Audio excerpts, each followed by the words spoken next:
आज की इस प्रेस वार्ता में आप सबका मैं बहुत बहुत धन्यवाद करता हूं। आज की ये प्रेस वार्ता जो वक्फ अधिनियम संशोधन 2025 उसको लेकर के एक हमारे अल्पसंख्यक मोर्चा द्वारा कार्यक्रम का आयोजन किया गया था। कांग्रेस पार्टी और इंडी गठबंधन जिस प्रकार से लोगों में भ्रामक और झूठ फैलाने का काम करती है, इससे समाज को भी नुकसान होता है, इससे देश को भी नुकसान होता है। उस झूठ को रोकने के लिए आज हमने एक कार्यक्रम किया है। हमारे जाकिर हुसैन जी जो बहुत ही वरिष्ठ नेता रहे हैं, कई बार के विधायक भी हैं, जाकिर हुसैन जी जिनके दादा भी विधायक रहे हैं, मंत्री रहे हैं, जिनके पिताजी भी विधायक और मंत्री रहे हैं, और हमारे मेवात से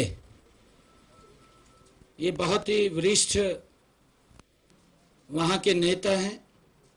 अभी वक्फ बोर्ड के हरियाणा के चेयरमैन भी हैं,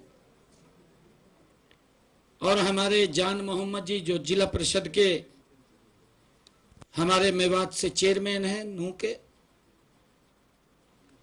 आज इनके तत्वाधान में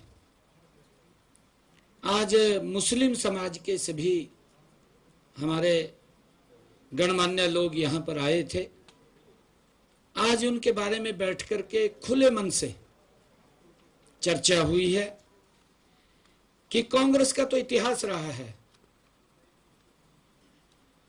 मैंने एक शायद कहानी सुनाई थी कांग्रेस की, वो कहानी है रमलू वाली।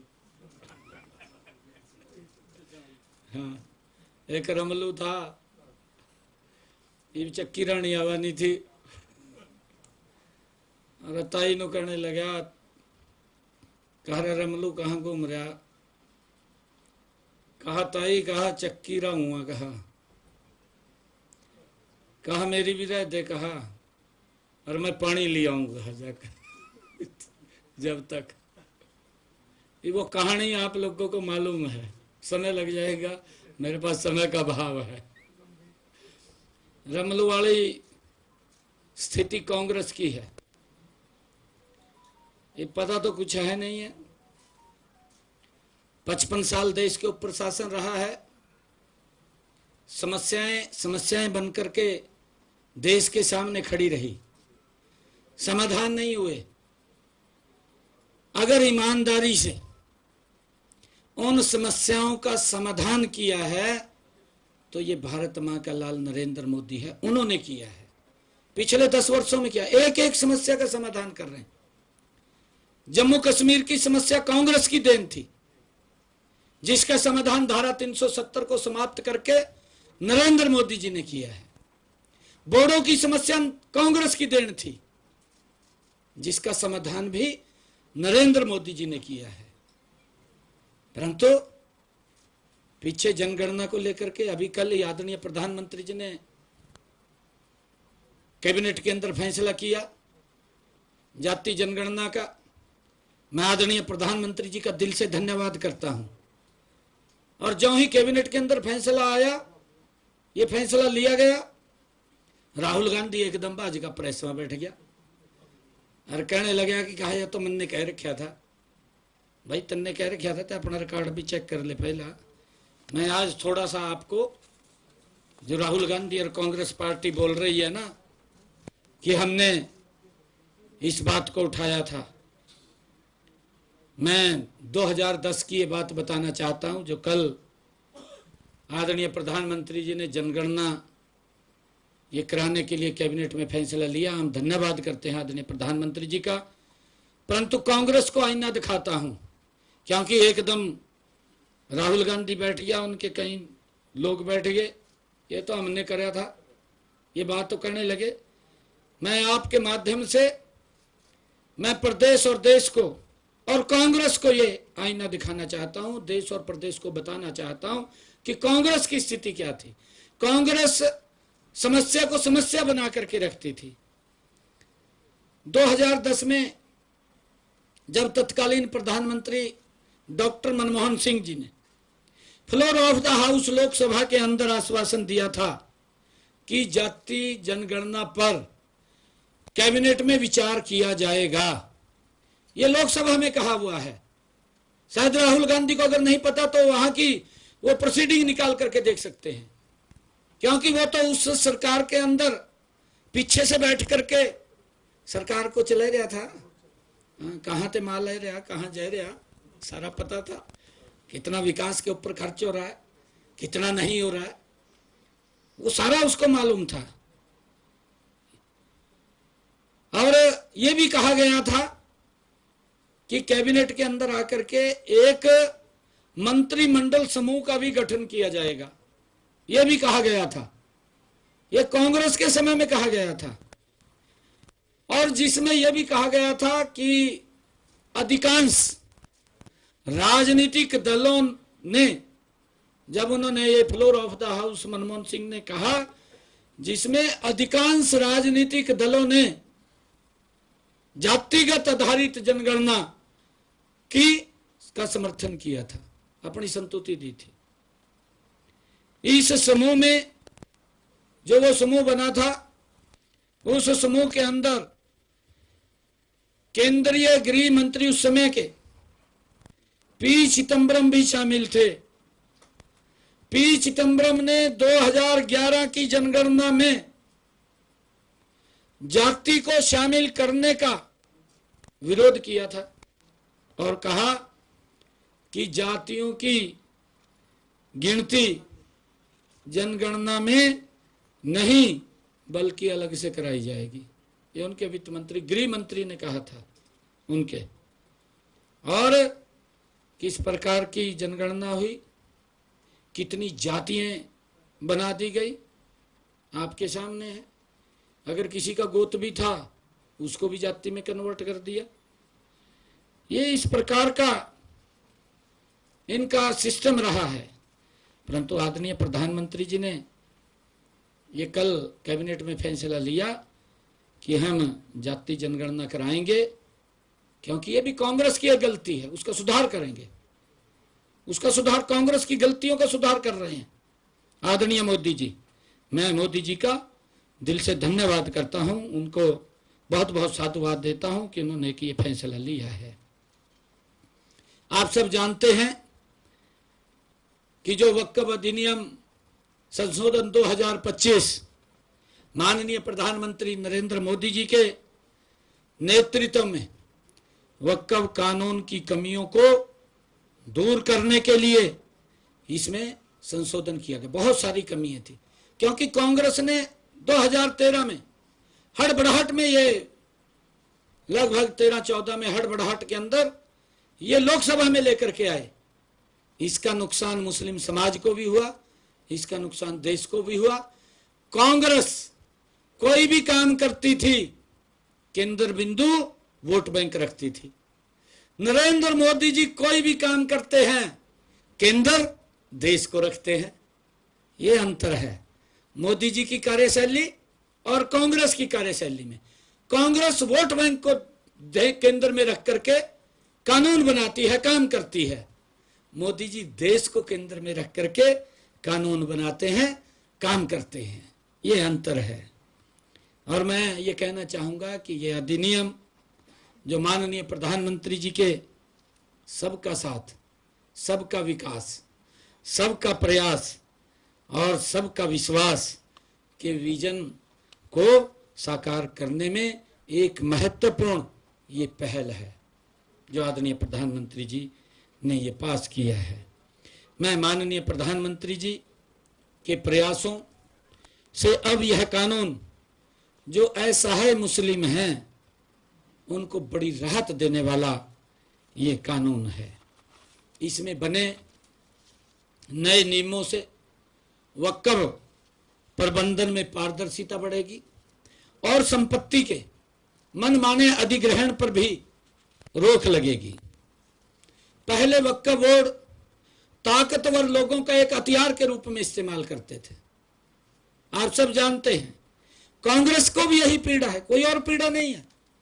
कुछ लोगों को जो पीड़ा है, क्योंकि वक्फ बोर्ड को एक हथियार के रूप में इस्तेमाल करते थे, अब वो बंद हो गया है। अब जो नए सुधारों से जो पुरानी उनकी गलतियां थी को सुधारने और जनहित में कामों को बढ़ावा देने की दिशा में ये ठोस कदम उठाए जाएंगे। पुराने भ्रष्टाचार और अनियमितताओं को समाप्त कर अब वक्फ संपत्तियों का उपयोग गरीब मुस्लिम, महिला और समाज के वंचित वर्गों के कल्याण के लिए किया जाएगा। पहले तो कुछ प्रभावशाली व्यक्ति इसका प्रयोग कर सकते थे, परंतु इसके आने से गरीब मुस्लिम और हमारी मुस्लिम महिलाएं और जो मुस्लिम वर्ग के अंदर वंचित समाज है, गरीब समाज है, जिसको कांग्रेस लगातार वोट बैंक के रूप में इस्तेमाल करती रही है, अब उनके कल्याण के लिए इसका प्रयोग किया जाएगा। यह अधिनियम कमजोर वर्गों को एक नया जीवन देने का काम करेगा।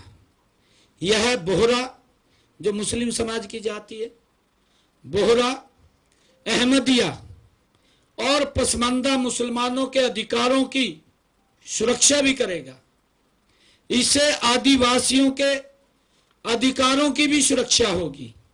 यही नहीं, पुरातत्व विभाग द्वारा संरक्षित स्मारक अब वक्फ के दायरे से बाहर होंगे। इसमें महिलाओं के अधिकारों की भी सुरक्षा होगी, क्योंकि नए कानूनों में महिलाओं को पुरुषों के समान अधिकार दिए गए हैं। इस कानून के अंदर पुरुषों और महिलाओं को समान अधिकार दिए गए। पहले महिलाओं को इसके अंदर अधिकार नहीं थे। उन्हें भी वक्फ बोर्डों में भागीदारी दी जाएगी। साथ ही वक्फ संपत्तियों में उनका अधिकार भी सुनिश्चित किया जा रहा है। और इसमें जो विधवा है, तलाकशुदा है, उन महिलाओं और अनाथों को के भरण पोषण के लिए भी इसको शामिल किया गया है।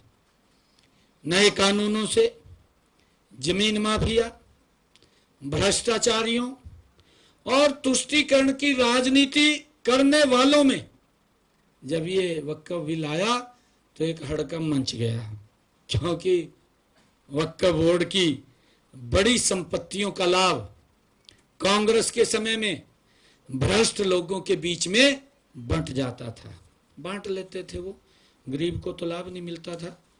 वक्फ बोर्ड कल्याण के लिए, वक्फ बोर्ड जन कल्याण के लिए बना था, लेकिन आज यह देश का सबसे बड़ा घोटाला बन चुका है। ये कांग्रेस की गलत नीतियों के कारण, तभी यह वक्फ बिल लोकसभा में आया। आज वक्फ की जमीनों पर माल, होटल और व्यावसायिक इमारतें खड़ी हैं, लेकिन आम मुस्लिम को कुछ नहीं मिल रहा। वक्फ की 70% संपत्तियों पर अवैध कब्जा भी हो चुका है। कांग्रेस सहित विपक्षी दल इस संशोधन को लेकर के भ्रम का फैला रहे हैं कि जबकि कांग्रेस के शासनकाल के ऐसे अनेक उदाहरण हैं जब वक्फ संपत्तियों का दुरुपयोग उनके समय में हुआ है। जैसे मैं अगर बात करूं, दिल्ली के अंदर जो लुटियस जोन है, जो VVIP area, Lutyens zone VVIP area है, संपत्तियों को वक्फ घोषित कर दिया।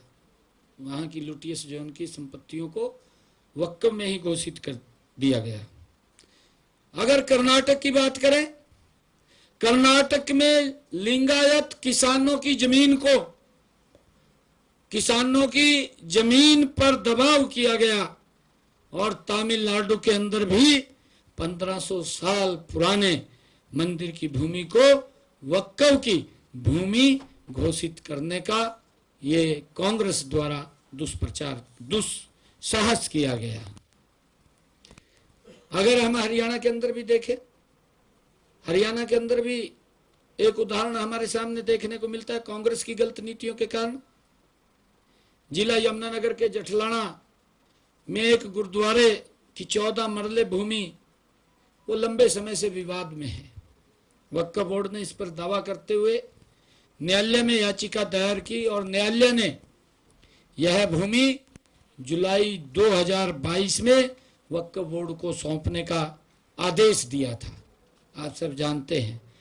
जबकि इस क्षेत्र में किसी मस्जिद के ऐतिहासिक अस्तित्व का कोई भी प्रमाण नहीं है और गुरुद्वारा वर्ष 1947 से वहां स्थापित है।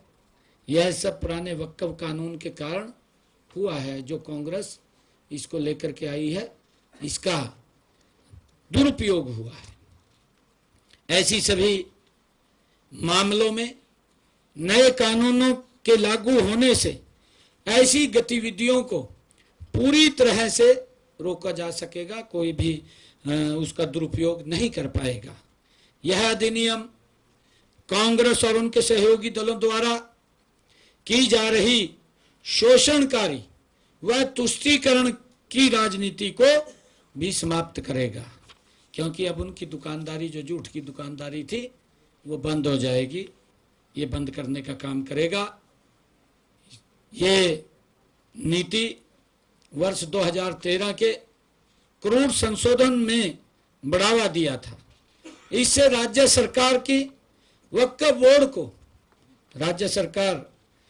बोर्ड को निर्देश देने की शक्ति को सीमित किया गया है और गैर मुस्लिम द्वारा वक्फ के रूप में दी गई संपत्तियों को भी वैध माना गया है। इसमें इस बात को अनदेखा किया गया कि दान, जबरदस्ती अथवा धोखाधड़ी आदि के माध्यम से किए गए हो तो उसको भी देखा जा सकता है। इसी प्रकार मैं आपको बताना चाहूंगा कि 2014 में कांग्रेस ने वक्फ कानून संशोधन करके इसमें अनियंत्रित शक्तियां वो प्रदान कर दी गई थी।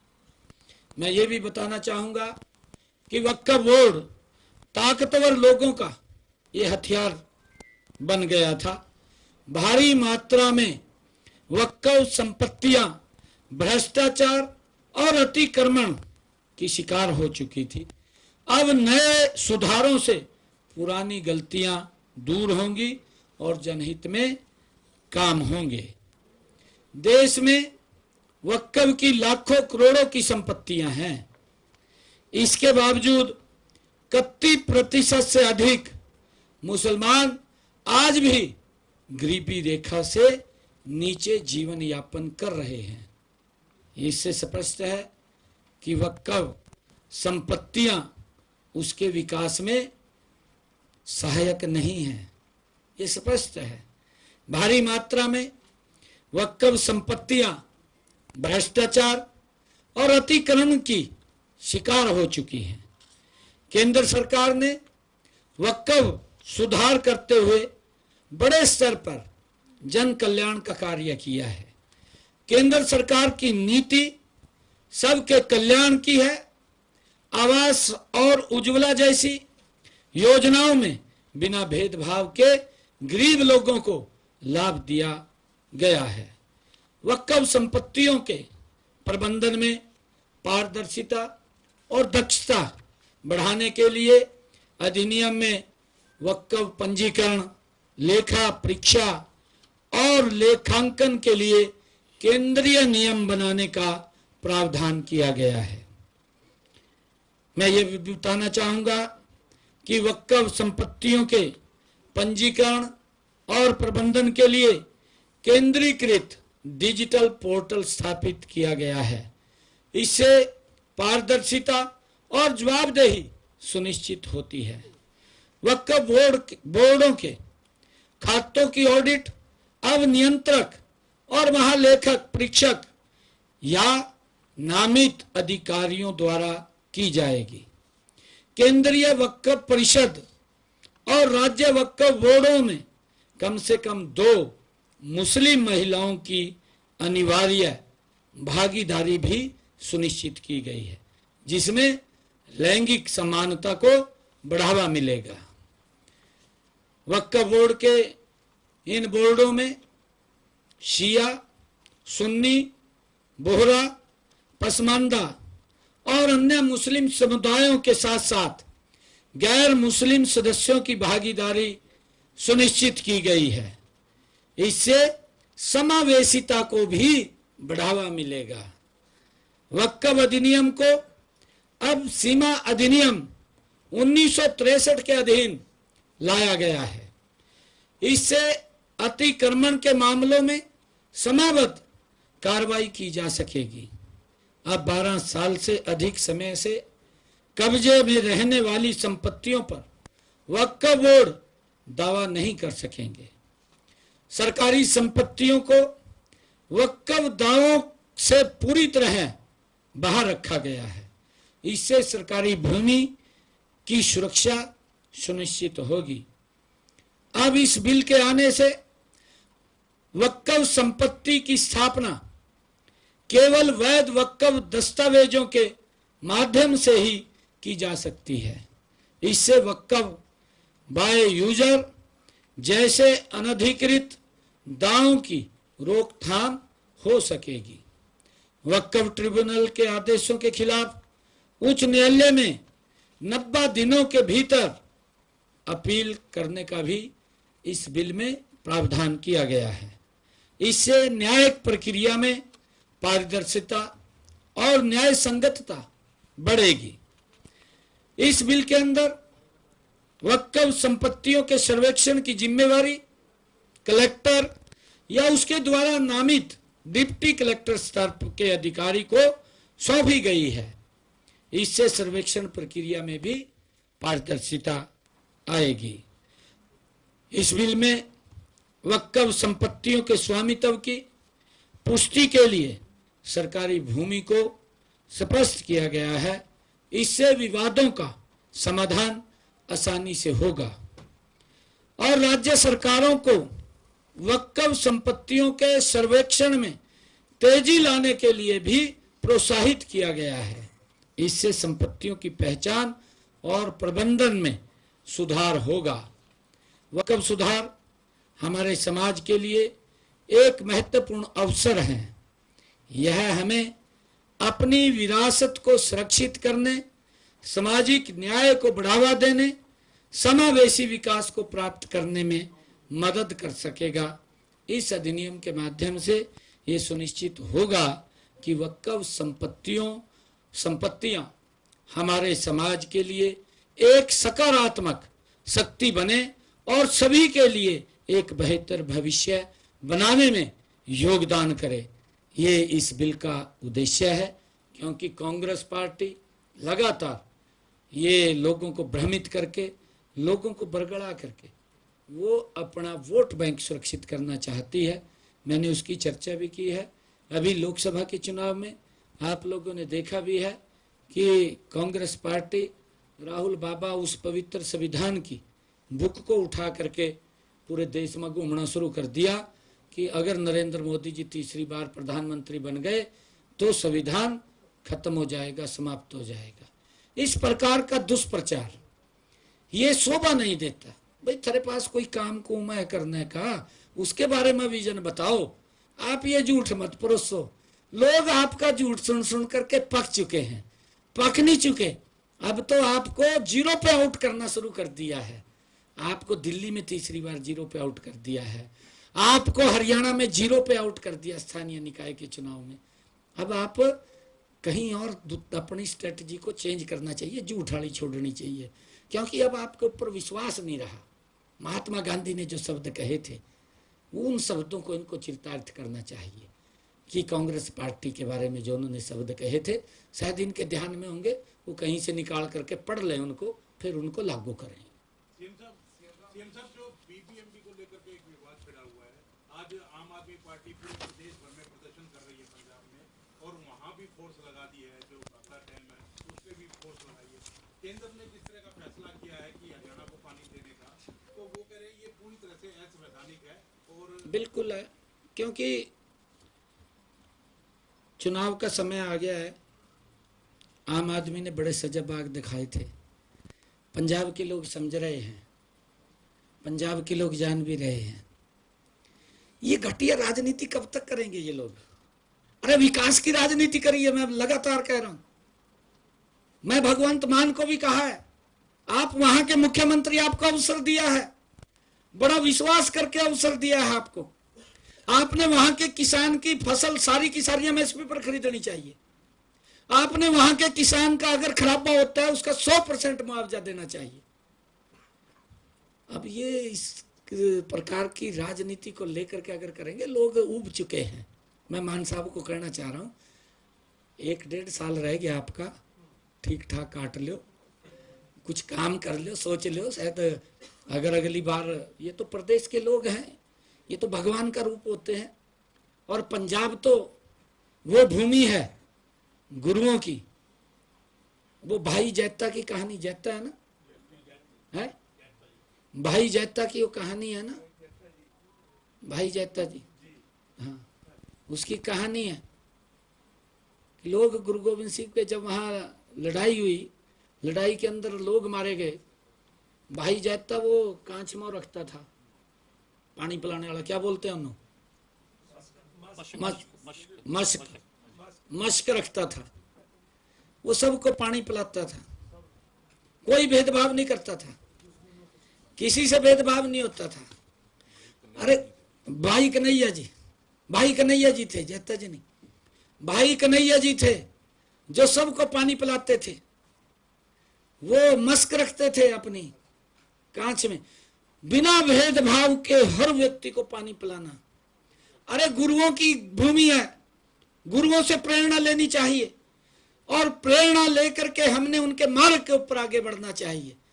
उनके मार्ग के ऊपर उनसे जो शिक्षाएं मिली हैं, उस शिक्षाओं को प्रचार प्रसार करना चाहिए। ये घटिया राजनीति छोड़िए, क्योंकि अब इनको लगने लगा है, दिल्ली में भी सजाबाग दिखाए थे, दिल्ली के लोगों ने बाहर कर दिया है, भाई इज्जत बचा लो, यहाँ बच जा, नहीं बचने के काम कर लो, बच जाएंगे अगर काम करेंगे। मान साहब कोई काम करो, पंजाब के हित में काम करो, पंजाब के लोगों को जो अपेक्षाएं थी आपसे उस हित में काम करो। अरे पहले तो किसानों के साथ क्या किया, फिर उनका लठ मरवा दिए। अरे मैंने कहा बार बार भी लठ न मरवा, ये हमारे देश के लोगों का पेट भरने वाले लोग हैं, मेहनत कश लोग हैं, पसीना बहाते हैं इस भूमि को, ये चीर करके देश के लोगों का पेट भरने का काम करते हैं, और आप लठ मरवा रहे हैं उनका। लोग समझ रहे हैं आपकी चालों को। मान साहब आप इस घटिया स्तर की राजनीति को छोड़िए, इस दलगत राजनीति से ऊपर उठ करके पंजाब सूबे के विकास में, पंजाब सूबे कैसे आगे बढ़े, मेरा पंजाब सूबे का एक ही व्यक्ति कैसे खुशहाल हो, उसकी रणनीति बनाइए। ये घटिया राजनीति नहीं होनी चाहिए। पानी का मसला है पंजाब से, उसमें क्या सर टेक्निकल बात है कि एक तो क्या हरियाणा को पानी देने का फैसला हो चुका है, दूसरा पंजाब ने सर भाखड़ा डैम पे पुलिस तैनात कर दी है, अधिकारी पुलिस के कर्मचारी वहां लगा दिए हैं। नहीं देखिए, मैं आपको बताना चाहता हूँ टेक्निकली, मैं आपको बताना, टेक्निकली आप देखिए, आज तक ये सिंचाई के पानी की बात नहीं हो रही, ये पीने के पानी की बात हो रही है। और मैंने भाई कन्हैया को उदाहरण दिया है, हमारी संस्कृति में है, हमने गुरुओं से सीखा है, हमने गुरुओं से यह सीखा है कि अगर मेरे पास कोई अनजान व्यक्ति भी आ जाए, उसका पानी पिला करके मैं स्वागत करता हूं। किसी भी परिवार में चला जाए, सबसे पहले उसको पानी जल पिलाते हैं, जल पिला करके उसका स्वागत करते हैं, बाद में पूछते हैं। परंतु उन गुरुओं की जो मार्ग दिखाया हुआ है, उस मार्ग को इन्हें चलना चाहिए। आज तक के इतिहास में आप देखिए, आज तक के इतिहास में इस पीने के पानी को लेकर के कभी भी कोई डिस्प्यूट नहीं हुआ। मैंने कहा ना, घटिया स्तर की राजनीति, चुनाव आ गए हैं, लोग समझ रहे हैं, पंजाब का किसान, पंजाब का आवाम भी समझ रहा है, अरे पंजाब हमारा बड़ा भाई है, क्यों डिफरेंसेस पैदा कर रहे हैं? इतनी घटिया राजनीति मत करिए। मैं एक दिन पंजाब विधानसभा में गया था, मेरा यही था, मेरे अंदर पीड़ा थी। मैं पंजाब विधानसभा में गया कि इन्होंने इतने डिफरेंसेस खड़े कर दिए। अरे हमारी रिश्तेदारी हैं पंजाब के अंदर, हमारा भाई है, मेरा घर है पंजाब, क्या हम जाएंगे नहीं पंजाब के अंदर? ये किस प्रकार की बातें कर रहे हैं? अरे पानी हमारा, अगर पंजाब प्यासा रहता है, हम अपने हिस्से का पानी काट करके पंजाब के लोगों को दे देंगे। हमारी वो संस्कृति है, हमारी वो संस्कृति है। परंतु इस प्रकार की घटिया राजनीति करके, अरे बरसात का पानी है, वेस्टेज चला जाएगा, वो पाकिस्तान में चला जाएगा। जो हमारे निहत्थे लोगों के ऊपर गोलियां चला रहा है, उनको मार रहा है, क्यों उनको हम पानी दें? नहीं देंगे पानी उनको। और वो पानी बरसात का, अभी 2 महीने के बाद बरसात शुरू हो जाएगी, इतनी बरसात का जो पानी है वो वेस्टेज जाएगा। ये एक सिस्टम बना हुआ आज तक, कहीं भी आज तक के इतिहास में। 1 मिनट में अभी पूछता हूं आपको, 1 मिनट अभी पूछता हूं, आज तक के इतिहास में अभी तक ये पानी इस प्रकार से नहीं पीने का रोका गया। ये अपनी राजनीति को चमकाने के लिए आम आदमी पार्टी, वहां भी इन्होंने यमुना के पानी के अंदर जहर मिलाने की बात केजरीवाल ने की थी। भगवंत मान तो बेचारा बैठा, पीछा तो वही बैठा, पीछा तो पर्चियां दे रहा लिख लिख का, कहा ये बोल दे, कहा ये बोल दे, कहा है कारण। आप यार एनालिसिस कर लीजिए ना।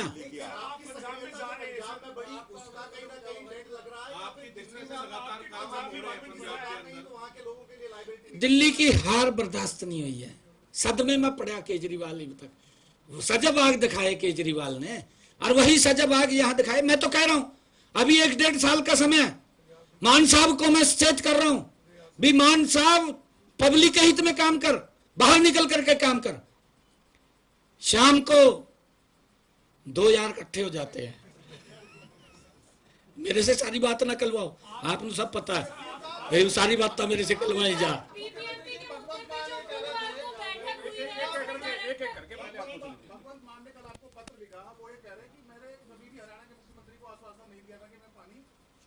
साहब मेरे वाला पत्र भी और भगवंत मान वाला पत्र भी आप दोनों पढ़ करके चलाना, आप दोनों पढ़ करके। मैंने कहा है ना, 1 मिनट मेरी बात सुनिए। देखिए टेक्निकल जो आप बात कर रहे हैं, आज तक के इतिहास में कभी भी मई जून में एक्स्ट्रा पानी जाता है, क्योंकि गर्मी होती है, गर्मी के कारण एक्स्ट्रा पानी लगता है। और जब से ये पानी चल रहा है, क्योंकि पॉपुलेशन लगातार बढ़ रही है, क्योंकि लगातार अगर हम एनसीआर का एरिया देखेंगे, बहुत ज़्यादा इंडस्ट्री आ गई, इंडस्ट्री के कारण बहुत सारे लोग आ गए। जो 2011 का जो SCCC डाटा था, उससे 2 गुना पब्लिक ज़्यादा आ गई हमारे इस एनसीआर एरिया में, क्योंकि पानी की कंजम्पशन बढ़ गई है। पानी की कंजम्पशन बढ़ी है तो पानी तो लगेगा पीने का। भाई देखिए, मान साहब से मैं निवेदन करना चाहूँगा, और मैं ये भी हाथ जोड़ के मान साहब को कहना चाहूँगा, इस दलगत राजनीति से ऊपर उठ करके आप मानवता के हित में काम करिए, पब्लिक के हित में काम करिए। ये तो पीने का पानी है, हम इसलिए निवेदन कर रहे हैं मान साहब से। एक एक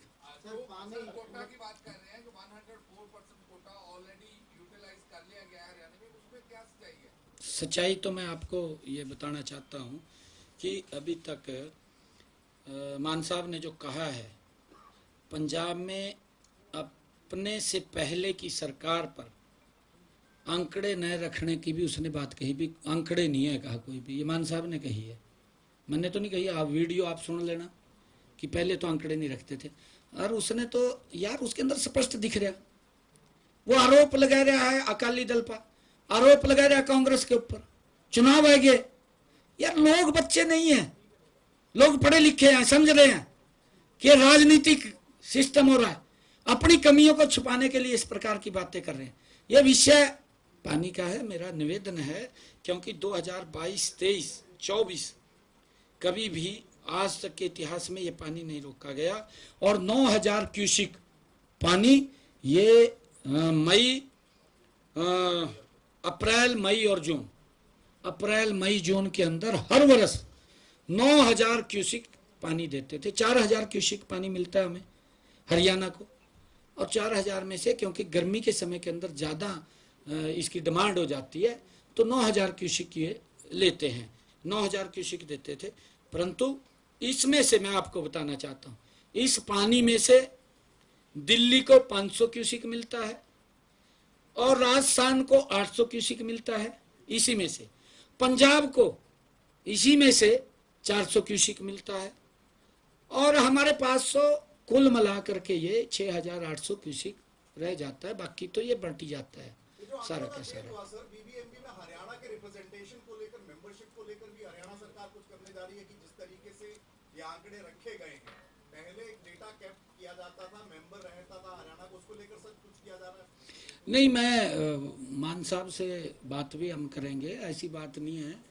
देखिए, साधारण परिवार का बच्चा है, मैं भी साधारण परिवार का बच्चा हूँ, गरीब परिवार से आए हैं, और गरीब परिवार में पता है माँ कैसे मटका सर के ऊपर रख करके पानी का 2 किलोमीटर से लेकर के पीने का पानी घर में लेकर के आते, उसको मालूम है, क्योंकि साधारण परिवार के बच्चे हैं।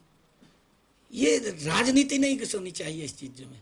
मैं निवेदन करूंगा, आप पुनः वो विचार करें मान साहब, वो उसकी बात में ना आए, जो पीछे उंगली ले रहा बैठे आ, नाम नहीं मैं लेता, उसकी बात में ना आए, अपने विवेक से काम कर। पंजाब के लोगों ने आपको मैंडेट दिया है, आप उस मैंडेट के आधार पर द्वेष पैदा मत कर, द्वेष ना खड़ा करे। अरे ये चलता रहता है, ये तो प्रकृति का स्रोत है, ये पानी कोई किसी का, मेरा थोड़ी, अगर मैं कहूं मेरा पानी है, मेरा पानी नहीं है, ये प्रकृति का स्रोत है, प्रकृति से हमें मिलता है, इसकी व्यवस्था खड़ी कर और पानी आ जाए, तालाब बना दें। मैं धन्यवाद करूंगा आदरणीय मोदी जी का, कितने डैम नए बन रहे हैं और अमृत सरोवर तालाब बना रहे हैं। यही कारण है कि हमारी आने वाली पीढ़ियां पानी से वंचित न रहें, सुरक्षित रहें, क्योंकि उनको भी हम कुछ ना कुछ दे करके जाए। ये प्रकृति का उपहार है, गिफ्ट है, ये हमें दे करके जाना चाहिए। इसके ऊपर राजनीति नहीं करनी चाहिए। अगर एक मिनट, अगर इसके ऊपर राजनीति करेगा तो दुर्भाग्यपूर्ण है। जो कांग्रेस है वो ये कह रही है कि सर्वदलीय बैठक बुलाई जानी चाहिए, स्पेशल सेशन बुलाना चाहिए इस मुद्दे को लेकर के मुख्यमंत्री जी को, जिससे कि नहीं, देखिए, सभी दलों की इस विषय को लेकर के एक मत है, सभी दल, और वो जब समय आएगा तो उस हिसाब से कोई ऐसा वो नहीं है, सभी दल एक मत है, सब अपने। डायरेक्टर बदल दिया गया है थैंक यू। बीबीएमबी का, उसके बाद ये फैसला आया है जो पानी दिया गया है हरियाणा कैडर के लगा दिए गए हैं पंजाब के हटा। नहीं, देखिए, ऐसा नहीं है, ऐसा कोई विषय नहीं है। तो बदलियाँ तो चलती रहती हैं, कोई बदल गया घंटे में बदल जाए, वो पता लगा। मुख्यमंत्री नु बदलते 2 मिनट में, बदलते नहीं बदलते। ये गड्डी में बैठ कर चला, सब तो लेनी है, रस्ते में कोई हो रहा है, सब तो और कोई ले रहे, आपके सामने। ये तो इतिहास रहा, पता लगा। गड्डी में बिठाई दिया दिल्ली ते, और देखा पर्चा भी आपने सब तो लेनी है, ये पर्चा भी जेब में ले रहा, सब तो कोई और ले रहा। इतिहास है ये तो। फिर ये अप्सरा का क्या है, तो बदलते रहते हैं, इधर उधर काम करना है। बहुत बहुत धन्यवाद, बहुत बहुत धन्यवाद, बहुत बहुत धन्यवाद।